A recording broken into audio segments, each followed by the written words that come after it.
Morning, good afternoon, good evening, wherever you are. I hope this day finds you well. If you're hearing funny background noises, that's my cat Gandalf.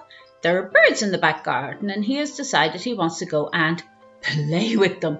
So ignore the noise, whatever it is. There's nothing wrong with him. He's not hungry. He's not in distress. He just wants to play with the birds. You'll probably hear a bell ringing. That's on his collar. So before we start, please like it, this page, this episode, this day, subscribe and hit the bell so you'll know when the next video is on.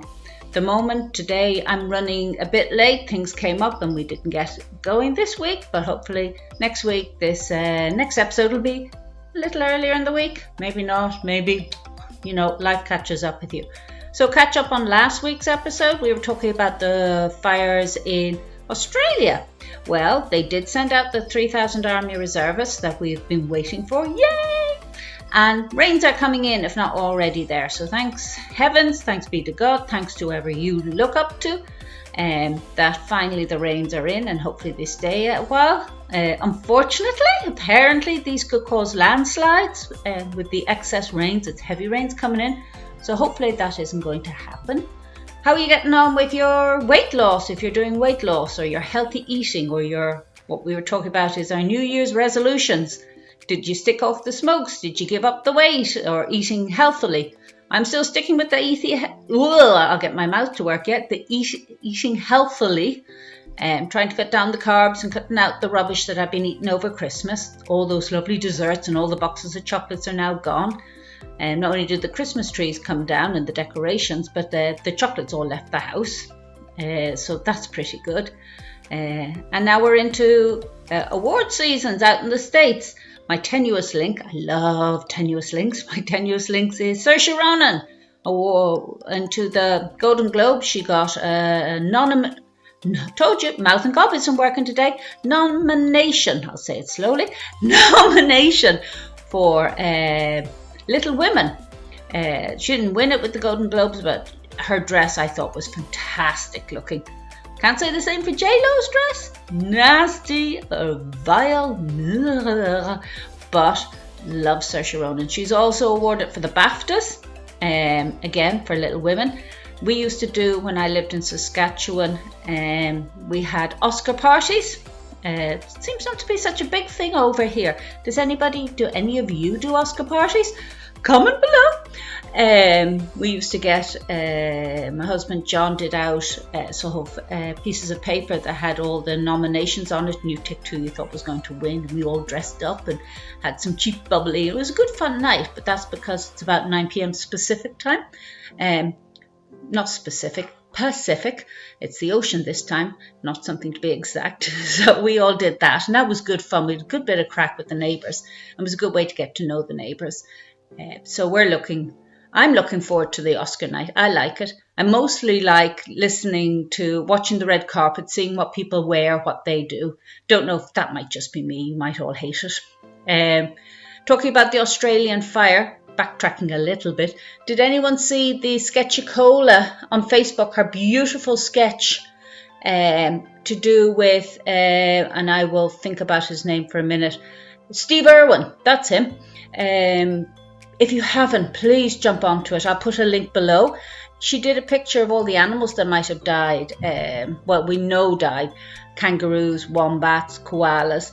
And she did a picture of them, so all together, other marsupial animals as well. And they had the bubble over their head that said crikey. And then below it was another picture of Steve Irwin on one knee with his arms outstretched saying, I'll take care of you, which was lovely. And it's touched a lot of Australians just because they revered him. And the Irwins actually took in over 90,000 animals, brought them over and are taking care of them. So that was pretty amazing with that family. They are a pretty amazing family. So as per usual, I'm jumping all around the place. Over here in Ireland, we had sadly the death of two well-known disc jockeys, as they used to be known as DJs. Marion Finucane.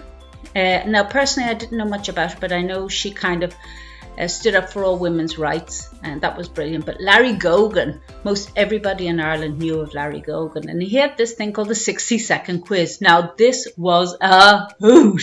Most people knew what they were doing and they flied through the questions. And basically you had 1 minute to answer as many questions as possible, and it was great fun, so long as you weren't the person answering the questions.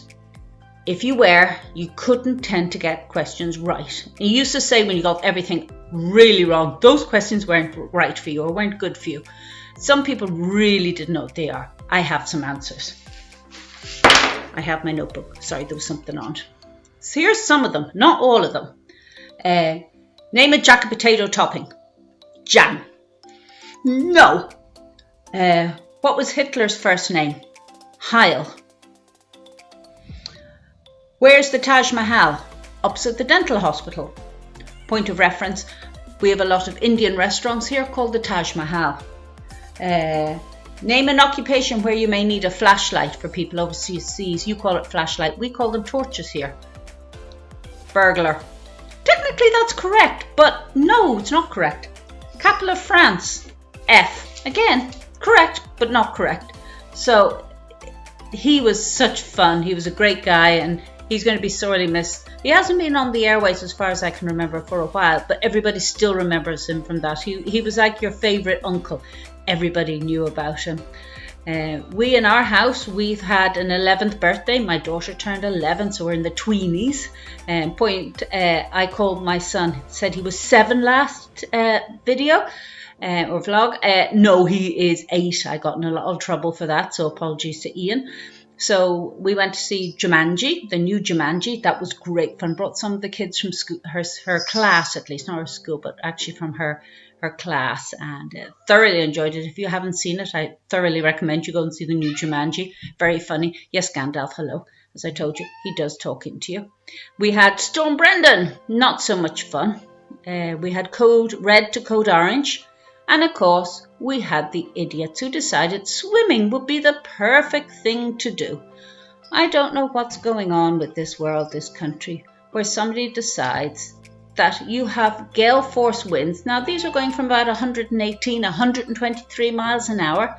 And these fools, I so want to use some really rude words at this time and be very polite and very diplomatic. These people decided to go swimming or walking down piers. With first one I saw was in Salt Hill. Got in for a swim. Got his swim togs on. Now, this is a guy in his 60s wearing Speedos. Hello?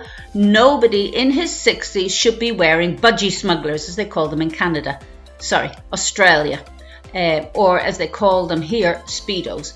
Nobody over the age of 25, unless you're a professional swimmer, should put on Speedos. So he got into the water and swam around for 5 minutes and then got out again.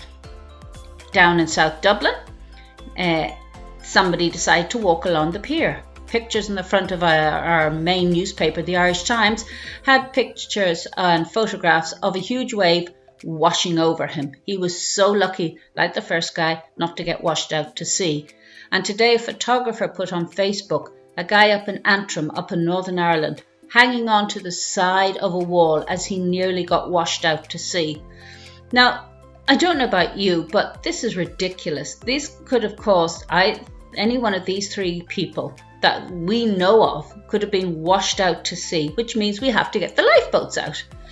The RNLI have a whole lot better things to be doing than to going after these dumbasses, and that's the bottom line. They are dumbasses to rescue these people. The RNLI would have to put their lives, at risk to save these.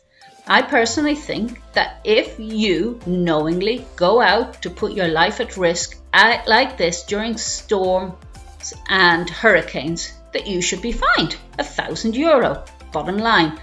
And hopefully that you wouldn't lose your life. But if you lose your life doing something like this, the family pays the fine. I know that seems harsh, but you are the one that knowingly went for a swim during a storm. I mean, it wasn't like it was an unexpected storm. This was a storm that it was predicted and everybody knew. How do you feel about that? Do you think I'm being unreasonable? Do you think I'm being stupid? Do you agree with me? Comment below. So we've had a couple of lousy days weather. It seems to be drying out. Somebody said there was going to be snow in the future. I don't trust the weather forecast man. He said it was going to be up to 11 degrees today and dry, and it poured from the heavens. For the weather today, everyone a lot of wet people today. My shoes are soaking, so I'm going off to stuff my runners with newspapers and drink a nice hot cup of coffee, and probably watch Moana, because at least it looks nice and hot and sunny. And having an 11 and a 7-year-old, you tend to watch kids' movies. The cat's just left. So as you see, the door opened, my cat's left. And on that, I'm going to say, no matter where you are, no matter what you're doing, I think you're awesome. Please tell your friends about this, and I hope you like the new name of it, Rachel's Irish World. And I will see you next time. Take care of you. Bye-bye. I'll keep saying bye-bye. I'll kick it off. Yes. Bye.